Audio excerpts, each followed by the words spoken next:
Hello les amis, on vous fait une petite vidéo d'avant-course comme prévu, n'est-ce pas, pour le GRP qui part jeudi matin à 6 h. Nous sommes aujourd'hui mardi, combien? Mardi 22 nous sommes. Exact. Mardi 22, le GRP part jeudi 24 à 6 h du matin et prendra fin dimanche à 6 h du matin, si tout se passe bien pour nous, hein, n'est-ce pas? Et donc cette vidéo d'avant-course, on a un petit sommaire pour vous comme d'habitude où on va vous parler un petit peu de la course et de notre préparation. On y va? C'est parti. Présentation de la course. Donc Carole, qu'est-ce qu'on fait là ce jeudi? C'est un 220 bornes avec 13 000 D+. Notre distance la plus élevée de toute la vie. C'est ça, Voilà. la plus grosse distance en une seule étape sur ce GRP, un grand raid des Pyrénées. Donc plus grosse distance en une étape. La précédente distance que nous avons fait, c'est l'ultramarin à 177. Et la plus longue course était l'UT4M à 51 h et 34. quelques. 51 h 30, voilà. Donc là, on va partir sur le plus gros kilométrage et le plus gros nombre d'heures sur cette épreuve, puisque voilà, le plus gros dénivelé en une étape aussi. Pour rappel, on a aussi fait arrive jusqu'au bout. Si on arrive jusqu'au bout, bien sûr, ce qu'on espère. On avait aussi fait le marathon des sables qui était plus long que 220 bornes, mais ce n'était pas une course en une étape. Donc c'est quand même beaucoup plus facile à gérer de se dire qu'on a X kilomètres à faire dans la journée, qu'on se repose chaque soir, etc. Donc c'est un petit peu hors catégorie. Donc vraiment plus grosse course sur laquelle nous nous lançons dans quasi 24 heures maintenant. Toutes les infos techniques, les amis, donc nous là on ne vous parle pas du profil, etc. Oui. Mais toutes les infos techniques sont sur le site du GRP, donc Google Grand Raid des Pyrénées. Je mettrai même un petit lien dans la description que vous puissiez voir. Mais en gros, voilà, 220 bornes, 13 000 D+, et qu'est-ce qu'on s'est dit sur le nombre d'heures? Limité à 72 heures. Limité à 72 heures. Jours, et départ et arrivée à Viellor, donc là où on se trouve. C'est ça, la petite ville de Viellor qui est d'ailleurs très charmante. Donc voilà, ça donne ça. Pour la première fois, on va passer 3 nuits sur une course, puisqu'on n'espère pas beaucoup arriver avant, on connaît un petit peu notre vitesse. Donc 3 nuits sur une course, c'est une première pour nous. Donc la gestion va être également ici totalement inédite. Va falloir improviser, quoi, en quelque sorte. On passe au deuxième sujet. Oui, alors la prépa qu'on a La fait. prépa. Oui. Donc comment on peut en parler? On va dire que on a pas mal couru ces temps-ci depuis 5-6 semaines. On a fait beaucoup de sorties longues de 26 km, environ 3 par semaine. On a fait une grosse sortie de 54 bornes en off qui ralliait Noisy-le-Grand, donc chez nous, jusqu'à Meaux. Donc beaucoup de volume. Alors beaucoup de volume, mais on n'a pas énormément dépassé les 100 bornes par semaine non plus. Bon, c'est pas, voilà, on peut de toute façon très facilement retrouver nos volumes sur Strava. Je vous mettrai les liens dans la description pour voir nos Strava si vous souhaitez voir en détail ce qu'on a fait. Voilà, maintenant c'était, je pense, des semaines à 60 bornes à peu près, non? Quelque chose comme ça. 60-70 bornes, voilà, 60-70 bornes les semaines. En tout cas, on s'est vraiment forcé, quoi. C'est pas le profil type de nos semaines. Surtout moi. Surtout Carole qui me faisait sortir, il faut le dire, hein, heureusement que tu étais là parce que moi je sortais pas sinon et j'allais au casse-pipe. Parce qu'il y a des hauts et des bas dans notre préparation aussi, les amis, et parfois moi-même j'ai beaucoup de mal à me forcer et là je savais qu'il fallait faire des bornes. Heureusement Carole m'a fait faire ses bornes parce que tout seul je les faisais pas, quoi. Voilà, donc là tu m'as sauvé la vie, je pense. On va voir. Tu m'as quand même sauvé la vie. parce que voilà, quoi qu'il arrive, tu m'as sauvé la vie. Donc ça vaut le coup de le souligner, je pense. Donc pas mal de bornes sur les semaines qui précèdent. En revanche, je pense qu'on peut dire qu'on a fait quand même moins de bornes en prépa que ce qu'on avait fait pour l'Aurigole. Est-ce que je me trompe si je dis ça? L'Aurigole fin d'année dernière. Ouais. Je pense qu'à l'Aurigole, on avait fait beaucoup, peut-être plus de vitesse, mais moins de volume. Moins de volume? Je pense que moi j'avais plus de volume. Toi peut-être pas? On faisait pas autant de sorties de 26 km. Non, c'est vrai, c'est vrai. Mais en ce qui me concerne, je crois que j'avais un peu plus de volume parce que c'était une période où j'avais le temps de sortir courir, donc je sortais beaucoup. Donc je pense que j'étais un peu mieux préparé en termes de volume à l'Aurigole. Mais bon. Niveau alimentation, comment ça s'est passé? Ça s'est plutôt bien passé pour moi. J'étais raisonnable jusqu'à la semaine dernière où j'ai eu un gros lâchement. Gros relâchement pour l'entraînement et pour l'alimentation. C'est pas plus mal, c'est pas plus mal, oui, je pense. Voilà. On peut se dire que c'est pas plus mal une semaine avant de relâcher. Ouais, c'est peut-être un peu tôt, peut-être pas. Ça se trouve, c'est exactement le bon timing. Voilà, pareil pour. Alors, peut-être pas pareil pour moi. Niveau alimentation, je suis assez. Voilà, c'est un peu comme Carole, c'est-à-dire que Carole a commencé à être clean niveau bouffe. Moi, j'avais pas encore commencé. Je faisais encore un peu n'importe quoi. Et là sur la fin, disons que je suis encore à peu près clean et toi un peu moins, un peu plus en relâche. Mais voilà, dans les grandes lignes, c'est une alimentation équilibrée. C'est des calories respectées, c'est des proportions glucides, protéines, fat graisses pardon, qui sont correctes. Hein, voilà, sans le mesurer au détail, ça fait quoi? Ça doit faire du 70-20-10, 70% pardon, de glucides, 20% de protéines et 10%, on va y arriver, de graisse. Donc c'est à peu près ça. Voilà, on ne mesure pas, on ne pèse pas, mais c'est à peu près ce qu'on se dit pour être bien en termes de proportions et un niveau de calories aussi qui nous permet d'être en forme tout le temps, quoi. Donc là-dessus, je pense qu'on s'est pas trop mal débrouillé. Voilà, pas la plus grosse prépa de notre vie, je pense qu'on peut se dire ça, mais une prépa correcte. C'est à peu près ça ou pas? Moi, je trouve qu'on a fait beaucoup de sorties longues. Hein. Toi, tu trouves que c'est la plus grosse prépa de notre vie? Alors, en termes de durée, pas trop, mais je trouve qu'on a fait beaucoup de volume en off. Hein. Ok, pendant combien de semaines on a fait ça? Peut-être 6 semaines. Donc 6 semaines, on va dire 6 semaines de discipline avec les quelques grosses courses qu'on avait quand même à notre actif, donc l'ultramarin, le 100 bornes de Cléder, pour toi un petit peu tronqué Carole, donc quelques grosses courses hein, cette année, donc c'était pas de tourpeau, il y a eu quelques marathons. Ouais. Voilà, et puis 6 semaines on va dire où ouais, on carburait pas mal sur les week-ends. On a tout dit sur prépa alimentation? Oui. Voilà, très bien, on passe à la suite? Ouais. Les impressions. Ouais, alors comment on le sent là? Moi je suis impatiente, hein. Moi j'attends ce jour depuis quelques mois on va dire. Je suis impatiente, j'ai hâte de savoir comment on va se démerder quoi, pendant ces 3 jours. Si tout va bien se passer, si on va bien, si on va pas trop se disputer, même tous les deux, parce que c'est le risque hein, sur les ultras. Voilà. C'est ça le risque principal tu trouves? Je sais pas, Non, c'est l'impression pas le risque principal, mais c'est quelque chose que je redoute. Donc, Ouais, je sais pas. Parce que c'est arrivé, enfin pourquoi? Parce que c'est arrivé que sur Ultra, enfin, on est à fleur de peau au bout d'un moment évidemment, ouais, voilà. donc on s'embrouille un petit peu la tête, mais je pense que c'est un petit peu de l'histoire ancienne, enfin ça fait quand même longtemps que c'est pas arrivé. C'était surtout sur nos premiers Ultras, enfin courir ensemble, surtout sur Ultra, c'est un petit peu une science. Donc au début, il faut trouver ses marques, il faut vraiment bien connaître en quelque sorte la personne avec qui on va courir. Et moi j'ai l'impression que là c'est plutôt fait, mais bon, on sait jamais, ça peut arriver. Et c'est vrai que oui, c'est pas la principale difficulté. c'est pas la principale difficulté, je pense. Je crois que la principale difficulté, ça va être la gestion. Ouais. Sommeil, je veux dire, sommeil et alors alimentation peut-être pas parce que le sommeil. bah c'est pas comme si on avait l'habitude non plus quoi. Tu sais, on l'a fait sur les 2 fois, ça s'est pas trop mal passé. les 2 fois, ouais. Bah, je sais Puis pas, qu'après, l'UTMB, on est mort à cause du sommeil. Ouais, mais Mauvais sommeil au mauvais moment. Comme j'expliquais à Émir, l'UTMB, on n'avait pas passé la nuit la veille à Chamonix. On a fait le covoit le jour même. On était déjà fatigués en partant, quoi. Donc, c'est pas on peut dire ça. C'est vrai que là, les conditions sont bien meilleures. Excuse, hein, mais on n'était pas en pleine forme. Voilà, les conditions sont bien meilleures aujourd'hui. Ouais, les conditions étaient un peu plus à la one again sur l'UTMB. Là, on est là quasi 48 heures avant le départ, ouais, 48 heures avant le départ à peu près. Ouais, c'est un luxe. Hein, c'est un grand luxe pour nous, ouais. D'habitude, on a beaucoup plus des plans à l'arrache. Donc, voilà. On arrive alors que le retrait des dossards n'a même pas été ouvert. C'est clair, le retrait des dossards a lieu demain. Ouais. Donc là-dessus, on est pas mal. Donc j'espère que les conditions de sommeil, ça va aller. Mais du coup, qu'est-ce que tu ressens en termes de... Est-ce que pour toi, on y est là? Est-ce qu'on va le faire? Est-ce qu'on va aller au bout? J'ai des incertitudes, mais... Petit clin d'œil à David, si tu regardes cette vidéo, mon pote Daddy the Beat, tu comprendras ce que je veux dire. J'ai des incertitudes, mais je dirais 50-50. Ouais. 50-50, tu dirais? Ouais. Ok. C'est vrai qu'on peut jamais être certain du résultat et je pense que c'est humble de le reconnaître. Sur un ultra comme ça, il y a des variables dans tous les sens. Ça peut très bien se passer ou alors il peut y avoir des grains de sel qui foutent toute la machine en l'air. Donc ça, c'est évident que ça peut arriver. Trop de variables, certaines qu'on maîtrise et on fait au mieux pour en maîtriser le maximum et certaines qu'on ne maîtrise pas. Genre un trop plein de fatigue qui survient, on ne sait pas pourquoi, un sommeil qu'on n'arrive pas à gérer, on ne sait pas pourquoi. La météo, donc soit trop de soleil, soit de la pluie pendant des heures, voire des jours. Ouais, tout ça, enfin énormément de choses qui font que ce genre de course, on ne peut pas être certain.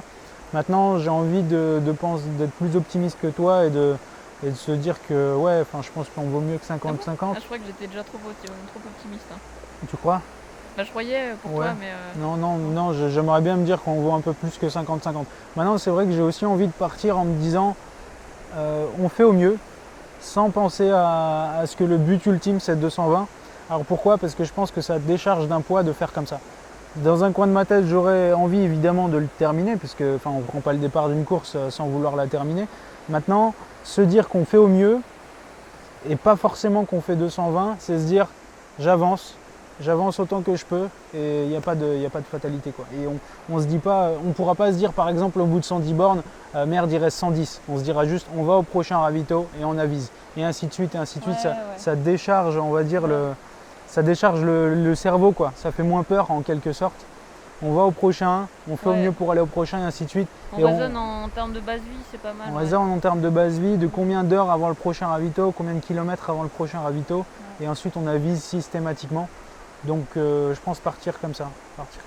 Maintenant ouais, j'ai pas de certitude, hein, tout comme toi. Enfin c'est pas possible, je pense, d'avoir des certitudes sur ce finish. Maintenant ça serait vraiment beau, quoi. Ça serait vraiment un très très grand kiff d'arriver à finir ce gros challenge. C'est clair, moi je serais trop fière. Hein. Ah ouais non, ça serait une très très grande fierté. Yes, La plus grosse fierté. Hein. la plus grosse fierté le plus gros jusque-là. accomplissement qu'on aurait pu faire. Enfin, peut-être toi, l'Ironman. Peut-être pas Non, celui-ci, non, mais l'Ironman passe pas au-dessus. bon, Non, ok. c'est. Donc ouais. Bon après voilà, je suis un peu. Je suis quand même un peu. J'ai quand même pas mal d'appréhension. J'ai pas mal d'appréhension. Je stresse un peu, je crois que ça se voit d'ailleurs depuis le début de la vidéo avec ce que je fais avec mes mains. Je suis assez stressé, ouais. C'est rare que ça m'arrive, mais là je sens que je vais galérer. Ouais. Toi je te vois moins galérer parce que sur les courses on ne te voit pas galérer en fait. On a l'impression que tu es un robot. Euh, ouais. Mais moi je sens que je vais galérer. Je considère que ça sert à rien de stresser, il faut vraiment partir gagnant. C'est vraiment l'état d'esprit dans lequel il faut partir, je pense. Hein. Mais tu viens de nous dire 50-50 et là tu nous dis qu'il faut partir gagnant. Je sais pas moi, je sais pas Ouais, où- mais je sais je pas quoi stresse faire. pas, quoi. D'accord. Ok. Ce sera pas une défaite perdante, quoi. Ah ouais? Ce serait une défaite gagnante. Ok, d'accord. Ce sera une défaite gagnante si jamais il y a défaite. On va essayer que ça soit une victoire gagnante, hein, quand même. Ça serait quand même pas mal. J'ai peur de deux choses pour revenir là-dessus et terminer avec ces appréhensions, mais j'ai besoin de m'en décharger un petit peu. Première chose, moi j'ai beaucoup peur du sommeil. C'est la raison pour laquelle je suis allé à Decathlon et j'ai dévalisé 2-3 bricoles un petit peu chimiques qui sont censées rebooster.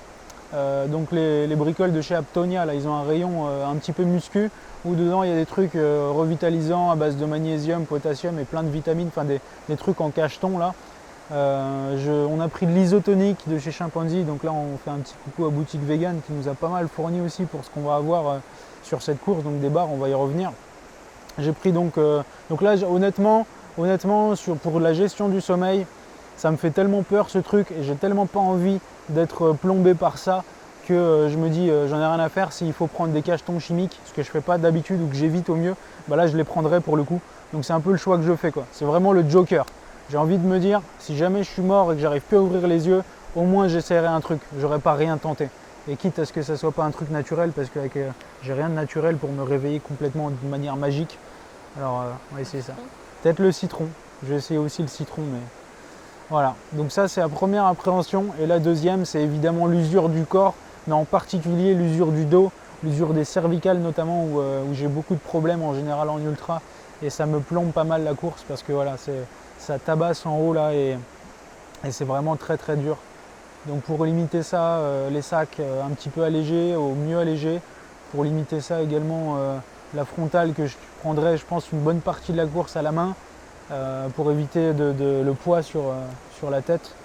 Voilà, donc c'est mes deux grosses craintes. J'ai peur d'être plombé par ces deux trucs. S'il n'y a pas ça, bon ça va, il y aura forcément ça, mais si ces deux trucs là sont indulgents, hors blessure. Barrière horaire, ça va? Tu te sens bien? Ben, barrière horaire, si le corps fait pas trop des siennes, on va avancer. Et si le sommeil, on arrive à le gérer correctement, on est dedans, dans les barrières. Je sais pas, qu'est-ce que t'en penses, les barrières? Tu crois qu'il y a un risque? Ouais, en plus, on a tout imprimé. Là, on a le profil de course avec toutes les barrières horaires indiquées.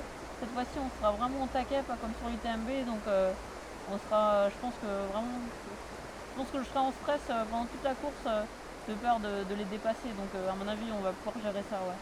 Donc pour toi, pour les barrières, tu vas nous faire en sorte qu'on soit en avance sur les barrières, quoi. Ah bah oui, complètement, ouais. On va Bon. pas se limiter à 1 heure ou 2 heures, on va essayer de prendre le plus d'avance possible. Hein. C'est ça, ouais. C'est ça. Ouais. On va pas coller aux barrières Non, comme on a dès pu le faire début, précédemment. ouais. Ça, là-dessus, on va vraiment essayer d'éviter ça. Ouais. Et d'être... voilà, être... Pas perdre trop de temps en ravito aussi. non, ouais. Une grosse Éviter de rester 30 minutes Ouais. et tout au ravito. Éviter ces trucs-là. Donc partout où on peut couper, on va couper. Hein. Parfois quand il y aura vraiment besoin de dormir, mais ça, voilà, faudra se concerter avant. Et voilà, courir un maximum. Dès que le profil le permet, courir et ça devrait passer.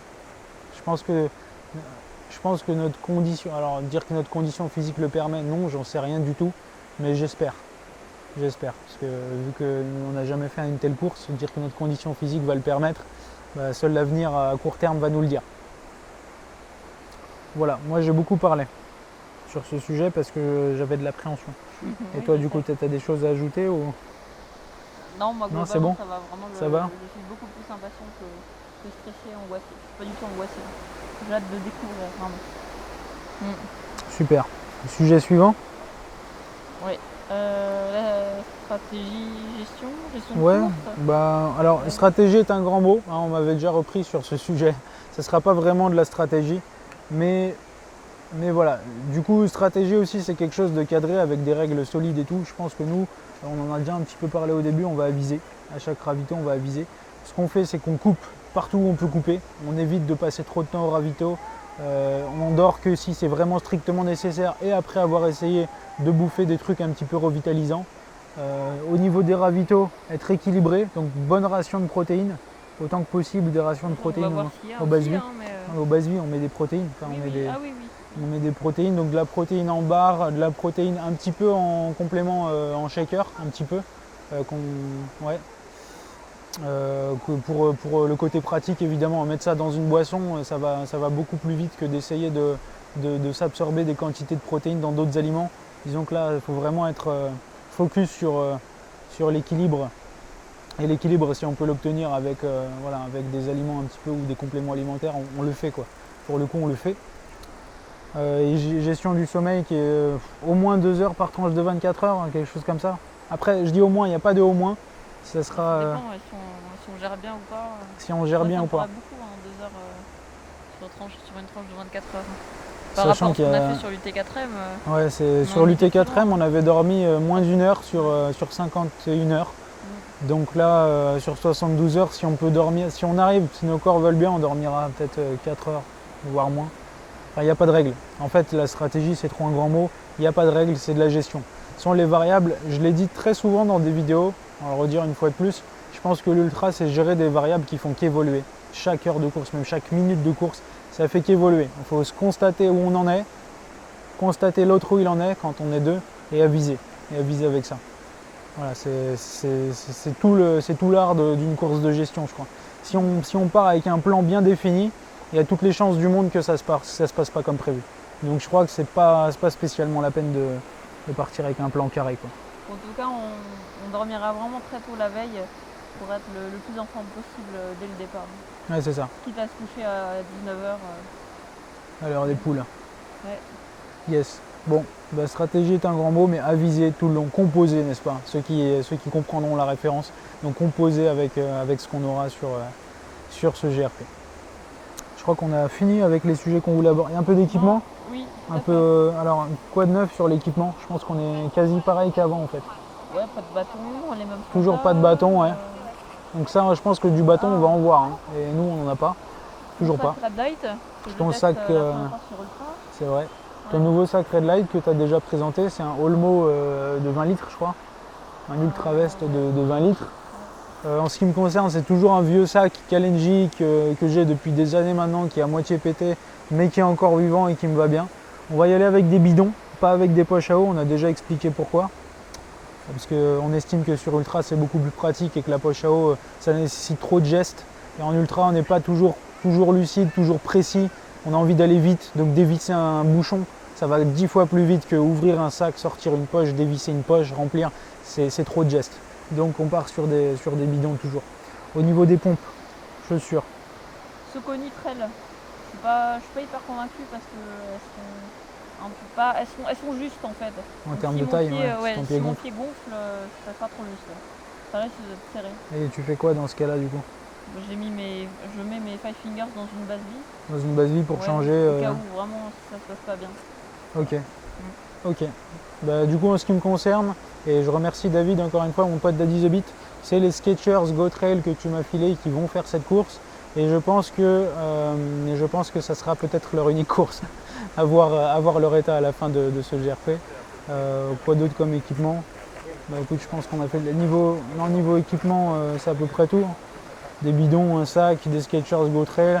J'aurai comme d'habitude un petit cuissard short de chez Skins avec des manchons de chez Skins que j'aime bien. C'est un peu mon truc fétiche ça. Pareil pour moi, Skins au niveau du collant. Ouais. Et en haut, t'auras quoi? Bah, du manche longue. Ouais, Bluebeck. Brubeck, ouais. Du manche longue de chez Brubeck, ouais. Et d'autres types de manches longues, j'aurai sûrement un Under Armour dans une base vie, enfin des tissus techniques et des tissus techniques près du corps pour le haut. Et des vestes. Donc toi tu as une Simalp pour la veste de trail et moi j'ai une Quechua. Pour la nourriture, beaucoup de barres. Combien de barres? 60. Ouais, 60 barres, ça pèse lourd. Hein, je sais pas si on a autant que ça. Ah, si, c'est possible. Il y a une photo sur Insta, t'as mis récemment avec toutes les barres, si vous voulez voir sur notre Insta. Il y a des barres de quelle marque on a mis dans Chimpanzee Bar, Terra King, Nact, Robite. Ouais, c'est ça. Hein. C'est ça, ouais. Mais les Nact, on a acheté tout un assortiment avec plein de goûts différents parce que. Il n'y a pas de cliff cette fois-ci d'ailleurs. Pas de cliff, bah, on en a plus. On n'a plus de cliff, ouais. Ouais, on a plein de trucs différents et plein de goûts différents parce que là aussi, comme on le dit souvent et comme tu me disais tout à l'heure, Carole, c'est aussi pour le petit plaisir en fait. Alors, les barres Nact, elles sont minuscules, hein. C'est pas le truc. Ouais, c'est pas fait pour en fait. Hein. C'est pas spécialement fait pour. C'est une petite collation normalement. Ça aide forcément parce que bon, il y a quand même de la glucide et de la protéine à l'intérieur, mais surtout parce que les goûts sont originaux et voilà. Et les petits plaisirs de temps en temps sur une course, c'est essentiel. À mon avis, c'est essentiel. Il faut aller chercher le réconfort, il faut aller chercher l'énergie là où elle est. Et s'il y en a un petit peu dans une barre avec un petit goût un peu sympa que vous kiffez, je pense qu'il ne faut pas hésiter, quoi. C'est des goûts très originaux, vraiment, n'hésitez pas à tester. Hein. Il y en a la rhubarbe, crème anglaise, frangipane, noix de pécan, gingerbread. Non, c'est trop bien. Ouais, vachement tout ça. Donc là j'ai envie de remercier moi, là encore une fois, notre partenaire Boutique Vegan qui nous a permis d'avoir beaucoup de ces barres-là, notamment les Chimpanzee, les Robite qui sont excellentes. Et aussi Jérôme de Terra King, qui est, on peut dire, notre partenaire aussi, qui nous a aussi fourni ces échantillons de sa nouvelle barre aux dates.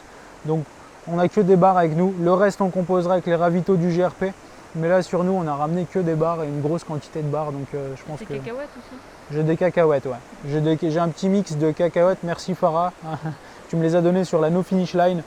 Des cacahuètes avec des raisins secs et des trucs comme ça, vous savez, les mix de graines, moi je suis assez fan de ça. En plus les cacahuètes c'est plein de sel et de protéines, donc c'est pas mal du tout. Je crois qu'on a fait le tour. On a fait le tour les amis. On a fait le tour. Donc cette vidéo sera postée, nous sommes mardi, cette vidéo sera postée dans l'idéal ce soir ou demain. Il y a très peu de montage, il n'y en a pas du tout, il n'y a aucun cut sur cette vidéo comme vous avez pu le voir. Tout simplement parce qu'on n'est pas à la maison et du coup on fait avec les moyens du bord. Voilà. J'espère même arriver à l'uploader correctement. J'espère que vous avez apprécié ce petit moment passé avec nous pré-GRP. On vous mettra toutes les infos pour nous suivre sur Facebook. Je ferai au mieux pour vous le mettre aussi sur Twitter, faire peut-être du live tweet, mais je ne sais pas. Ça va vraiment dépendre de est-ce que mon état physique me le permet. Est-ce qu'on est bon, Carole?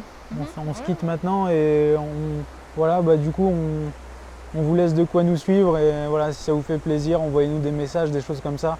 Je les lirai si possible et puis je vous répondrai si possible, je ferai au mieux.